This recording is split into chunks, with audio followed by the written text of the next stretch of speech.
예, 물론 각 사람의 스타일이 있고 각 사람의 찬양의 모습이 있겠죠. 여러분의 중심은 어떻습니까? 여러분의 하나님을 사랑하는 마음은 어떻습니까? 가끔 보면 이렇게 한 청년과 자매가 이제 사귀어요, 커플이에요. 그걸 결혼을 하는데 그런 때가 가끔 있습니다. 그 자매의 외모를 보면, 제가 외모를 따지는 건 아니지만 자매가 참 아까워요. 이 청년에게 미안하지만 조금 아까워. 그런데 여러분, 그 둘이 같이 있는 모습을 보면 이해가 됩니다. 그 청년이 이 자매를 얼마나 사랑하는지, 또 자매는 이 청년을 얼마나 사랑하는지, 전문적인 용어로 눈에 콩깍지가 씌었다. 보이지 않는 거예요. 왜요? 사랑하기 때문에. 여러분, 하나님도 마찬가지입니다. 여러분, 부족하면 주님이 채워주시면 됩니다. 넘어지면 하나님께서 일으켜 주시면 됩니다. 흔들리면 붙들어 주시면 됩니다. 우리가 부족하고 넘어지고 흔들리지만 우리가 주님만 바라보면서 우리가 찬양했던 것처럼 주만 바라볼지라 하나님은 사랑의 눈으로 나를 바라보시고 주님 인자한 귀로써 나에게 주님의 음성을 들려주시는 그 하나님, 주님을 끔찍히 사랑하고 그 하나님을 바라볼 때에 주님이 채워주시고 붙들어주시고 일으켜 주실 줄 믿습니다. 그래서 우리는요, 예배가 뭐예요? 하나님 사랑합니다. 주님 찬양합니다. 주님은 나의 구원자이십니다. 이 고백이 바로 이 예배의 시작입니다. 아멘. 여러분 한번 하나님을 고백해 볼까요? 한번 따라해 보세요. 주님 사랑합니다. 주님 사랑합니다. 여기다가 그렇게 하시면 주님이 사랑을 받겠습니까? 이렇게 하려고 했는데 여러분이 크게 하셔서 마음에 들었습니다. 다시 한번. 주님 사랑합니다. 주님 사랑합니다. 주님 찬양합니다. 주님 찬양합니다. 아멘. 아멘. 여러분, 주님을 사랑하는 만큼 아름다운 사람은 없을 겁니다. 그런데 여러분, 주님을 사랑한다면 우리는 이제 어떤 삶을 살아야 될까요? 로마서 10장 13절 15절에 주님을 사랑하는 사람들, 주님의 이름을 부르는 사람들, 오늘 우리 13절 15절까지 함께 한번 읽어볼까요? 우리 함께 읽어보겠습니다. 한 목소리로 시작. 주님의 이름을 부르는 사람은 누구든지 구원을 얻을 것입니다. 그런데 사람들은 자기들이 믿은 적이 없는 분을 어떻게 부를 수 있겠습니까? 또 들은 적이 없는 분들을 어떻게 믿을 수 있겠습니까? 선포하는 사람이 없으면 어떻게 들을 수 있겠습니까? 보내심을 받지 않았는데 어떻게 선포할 수 있겠습니까? 성경에 기록한 바 기쁜 소식을 전하는 이들의 발걸음이 얼마나 아름다우냐 한 것과 같습니다. 이 말씀은 이사야 52장 7절의 말씀을 인용하신 거예요. 52장 7절의 말씀에 좋은 소식을 가져오며 평화를 공포하며 복된 좋은 소식을 가져오며 구원을 공포하며 시온을 향하여 이르기를 내 하나님이 통치하신다는 자의 산을 넘는 발이 어찌 그리 아름다우고 How beautiful, 어찌 그리 아름다운지. 여러분, 하나님을 사랑하는 아름다운 삶뿐만 아니라 하나님의 복음을 전하는 아름다운 발걸음이 되시기를 주님의 이름으로 축원합니다. 오늘 여러분 13절의 말씀에 이렇게 나와 있죠. 주님의 이름을 부르는 사람은 누구든지 구원을 얻을 것이다. 아멘. 아멘. 주님의 이름을 부르는 사람은 누구든지 구원을 얻을 것입니다. 아멘. 아멘. 여러분, 주님의 이름을 부르세요. 지금 낙심 가운데 계십니까? 주님의 이름을 부르세요.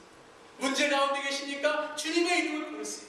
외로움에 있으십니까? 주님의 이름을 부르세요. 절망 가운데 계십니까? 주님의 이름을 부르세요. 낙심 가운데 여러분의 삶이 정말 나락을 떨어지는 그러한 모습에 여러분, 지금도 하나님, 주님 나를 도와주시옵소서. 주님을 부르세요. 여러분, 구원이 뭐예요? 구원이 꼭 우리가 죽고 나서만 받는 것이 부활과 구원입니까? 그것도 구원이죠. 하지만 여러분, 우리의 삶 속에 날마다 부활하시는 주님, 구원하시는 주님, 그 성령의 주님이 여러분과 함께 계심을 믿으시기를 축원합니다. 여러분, 이 아침에도 주님 내 삶 속에 문제와 낙심이 있지만 내가 주님 만나러 예배합니다. 이게 구원이고 부활이에요. 여러분, 오늘 나를 변화시키고 나를 주님께로 인도하시는 주님의 그 음성, 구원하시는 구원입니다. 여러분, 주님의 이름을 부르세요. 여러분을 구원하시고 능력을 주시고 여러분에게 부활의 성령의 뜨거운 열정으로 채워주실 줄 믿습니다. 주님의 이름을 부르세요.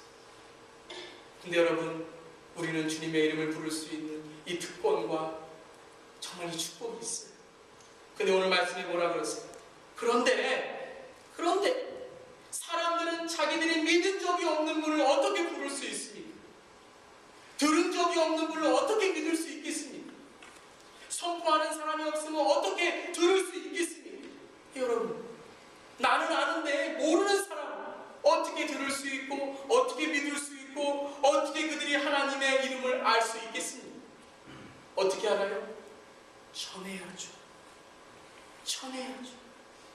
우리가 발닿는 곳곳마다 아름다운 복음의 소식이 전해지기를 기도합니다. 여러분, 바로 우리의 삶의 목적이 뭐예요? 삶의 방향이 뭡니까?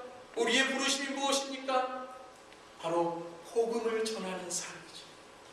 그리스도를 전하는 삶이죠. 내가 받은 감격과 구원을 주님께서 주신 이 축복을 전하는 삶이죠. 여러분, 사도행전 1장 8절에 뭐라고 말씀하셨습니까? 그러나 성령이 너에게 내리시면 너희는 능력을 받고 예루살렘과 온 유다와 사마리아에서 그리고 마침내 땅끝까지 이르러 내 증인이 될 것이다. 한번 따라해보세요. 내 증인이 될 것이다. 내 증인이 될 것이다. 어떻게 이렇게 잘 따라하시는지 감사합니다. 여러분, 선교는 어디서부터 시작해요? 내 증인이 되는 거예요. 선교는 어디서 시작해요? Be my witnesses.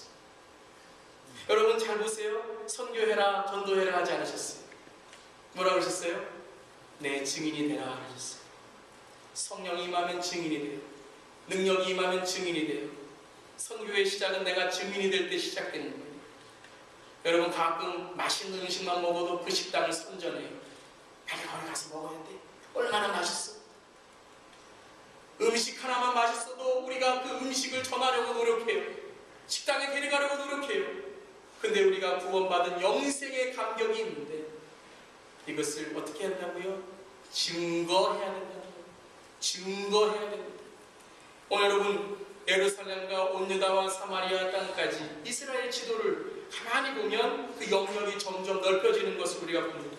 예루살렘에서 유다로, 유대에서 사마리아로, 사마리아에서 땅끝까지. 어떤 말씀입니까? 성령의 능력이 먼저 예루살렘에 내 삶 속 증인된 삶에서부터 시작돼야 됩니다. 예루살렘은 어디예요? 예루살렘은요, 잘 들으세요, 나입니다. 예루살렘은 나예요.